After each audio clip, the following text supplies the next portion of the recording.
Imagine this. You're hiking on a perfect afternoon, but suddenly the weather shifts, you take a wrong turn and the path disappears. Panic sets in as you realize you are lost. The wilderness, once beautiful, now feels hostile. Every decision from this point could mean life or death. Each year, thousands face this situation, but survival often comes down to 5 key strategies. These are simple, logical steps anyone can learn. Let's begin our journey through the 5 essentials of survival. The first thing to do when lost? Stop. Resist the urge to keep moving. Wandering only makes rescue harder and wastes energy. Sit down, breathe deeply, and calm your mind. Panic clouds judgment. Control your breath to regain clarity. Use the STOP method. Stop, think, observe, plan. Accept you're lost. Denial leads to mistakes. Observe your surroundings. Look for water, shelter, and note the time of day. Plan. Unless in immediate danger, stay put. Rescuers start at your last known location. Conserve energy. Don't become a moving target. This pause is your first act of survival, shifting you from panic to purpose. Your new base is your lifeline. Focus on survival, not escape. Remember, staying put gives you the best chance of being found. Next, water. You can survive 3 days without it, but dehydration quickly impairs judgment. Listen for running water, look for green vegetation, and follow animal tracks. They often lead to water. Assume all wild water is contaminated. Boil it for at least 1 minute if you can. No pot? Heat rocks in a fire and drop them into water in a non-porous container. Pre-filter water through cloth or natural materials to remove debris. Collect rainwater or morning dew. These are safer options. Sip water regularly. Don't wait until you're thirsty. Stay in the shade and avoid unnecessary exertion to conserve sweat. Securing safe water is a huge morale boost and keeps your mind sharp. Every drop you drink is a victory over the wild. Hydration is your foundation for survival. Now, imagine you're lost and alone. The world feels vast, silent and indifferent. You need help, but there's no one in sight. This is when you must signal for help, your lifeline to the outside world. Don't assume rescuers will stumble upon you by luck. In the wilderness, you're just a small dot in a sea of green and brown. You have to make yourself stand out. Use the universal distress signal, 3 of anything. 3 whistle blasts, 3 columns of smoke, or 3 piles of rocks. This pattern is recognized worldwide as a call for help. A whistle is your best friend in an emergency. It's much louder than your voice and can be heard over long distances, even through thick trees or wind. Blow 3 sharp blasts, then pause and repeat. This rhythm is easy to remember and hard to mistake for anything else. If you have a fire, make it work for you. Build a smoky fire by adding green leaves or damp wood. The thicker the smoke, the better. 3 distinct columns of white smoke are ideal. They're visible from miles away, especially from the air. At night, light 3 fires in a triangle if you can. The triangle is a universal distress pattern, and the glow can be seen from a great distance. During the day, use a signal mirror or any shiny object to flash sunlight towards searchers. Even a small reflection can catch the eye of someone far away. On the ground, create large symbols, SOS or X, using rocks, logs, or anything contrasting with the landscape. The bigger, the better. Make your symbols at least 10 feet long so they're visible from the air. Add bright colors, jackets, tarps, or anything that stands out. Lay out bright orange or red items in open areas. The contrast against natural backgrounds makes them easy to spot. Signaling isn't a one-time effort. Always be alert and ready to attract attention at a moment's notice. Listen for aircraft, voices, or any sign of rescuers. Be prepared to signal instantly. Every second counts. Your visibility is your lifeline. The more obvious you are, the better your chances.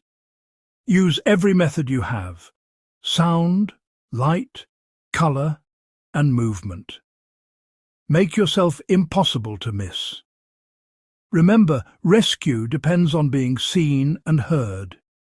Your actions could make all the difference between being found and being overlooked. With water and signals set, your next crucial step is to protect yourself from exposure. The elements can be relentless, and even a short time without shelter can sap your strength and put you at risk. Whether it's biting wind, driving rain, or the chill of night, exposure is a silent threat that can quickly become deadly. Hypothermia can kill even in mild weather. Shelter is your next priority. The body loses heat rapidly when wet or exposed to wind, so acting quickly is essential. Don't underestimate how fast conditions can change, especially as the sun sets or storms roll in. Choose a dry, flat, wind-protected spot, away from hazards like dead branches or animal trails. Look for natural features that offer some protection, such as large rocks, dense bushes, or fallen logs. Avoid low areas where cold air settles or water might collect. Build a lean-to, prop branches against a log or sturdy branch, then insulate with leaves, pine boughs, or grass. The thicker your insulation, the better it will trap heat and keep you dry. Take your time to layer materials, focusing on both the roof and the sides. Insulate the ground with a foot of dry material to prevent heat loss. Lying directly on cold earth can drain your body heat rapidly, so create a thick, soft bed of leaves, pine needles, or dry grass to act as a barrier. Keep your shelter small, just big enough to lie down in. Smaller spaces stay warmer, as your body heat has less air to warm up. A compact shelter is easier to build and maintain, and it conserves your energy. Face the entrance away from the wind and block it with debris if possible. This helps keep warmth in and cold drafts out, making your shelter much more effective at protecting you. Adapt to your environment. Build a snow cave in winter, use rock overhangs in rocky areas, or pile up debris in the forest. Every landscape offers unique shelter options if you look closely and use what's available. Work steadily, conserve energy, and finish before dark. Building in daylight is safer and allows you to spot hazards, gather materials, and make adjustments as needed. Your shelter is your fortress against the elements. It's your safe haven, a barrier between you and the unpredictable forces of nature. It's not about comfort, it's about survival. A well-built shelter can mean the difference between life and death, giving you the strength to face another day. Fire is your final essential, an ancient gift that has shaped human survival for millennia. It provides warmth against the cold, purifies water to make it safe for drinking, cooks your food, signals for help, and lifts your spirits when darkness falls. In the wild, fire is more than just a tool. It's a companion, a protector, and a beacon of hope. To build a reliable fire, gather 3 types of fuel: tinder, kindling, and fuel wood. Tinder is fine, dry material that catches a spark easily. Kindling consists of small twigs that burn quickly and help the fire grow. Fuel wood is made up of larger branches that keep your fire burning strong and steady. Tinder must be bone dry. Look for dry grass, shredded bark, or even cotton balls if you have them in your kit. In damp conditions, search under logs or inside dead branches for the driest material. Kindling bridges the gap between tinder and fuel wood. Gather more than you think you'll need, as a fire often needs extra help to get going, especially in wet or windy weather. Fuel wood should be dry and ready before you start. Test branches by snapping them. If they break cleanly, they're dry enough. Avoid green or damp wood, which smokes and struggles to burn. Build a teepee structure. Place your tinder in the center, surround it with kindling, and arrange fuel wood on the outside. This shape allows air to flow and helps the fire catch quickly. If you have matches or a lighter, use them to ignite your tinder. Shield the flame from wind and gently nurture it until the fire takes hold. If not, try a bow drill. Friction creates an ember. This ancient method takes patience and practice, but it's a skill worth mastering for true self-reliance. Transfer the glowing ember to your tinder bundle, cup it gently and blow softly. Watch as the ember glows brighter and the tinder bursts into flame. This is the moment your efforts pay off. Add kindling gradually, feeding the young flame. As the fire grows stronger, introduce larger pieces of fuel wood. Build it up slowly and patiently for a lasting, reliable fire.